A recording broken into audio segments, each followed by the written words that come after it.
car le royaume des cieux est semblable à un homme qui, partant pour un voyage, appela ses serviteurs et leur remit ses biens. À l'un, il donna 5 talents, à l'autre 2, et au troisième 1 seul, à chacun selon sa capacité. Et il partit.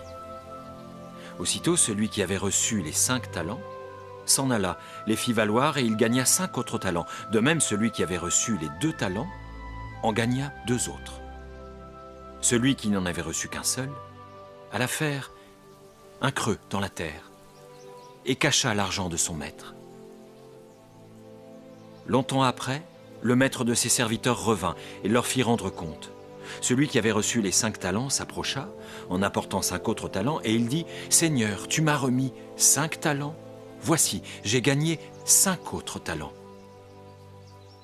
Son maître lui dit « C'est bien, bon et fidèle serviteur. Tu as été fidèle en peu de choses. Je te confierai beaucoup. Entre dans la joie de ton maître. » Celui qui avait reçu les 2 talents s'approcha aussi, et il dit « Seigneur, tu m'as remis 2 talents, voici, j'en ai gagné 2 autres. » Son maître lui dit « C'est bien, bon et fidèle serviteur. Tu as été fidèle en peu de choses, et je te confierai beaucoup. Entre dans la joie de ton maître. » Celui qui n'avait reçu qu'un talent s'approcha ensuite, et il dit « Seigneur, je savais que tu es un homme dur, qui moissonne où tu n'as pas semé et qui amasse où tu n'as pas vanné.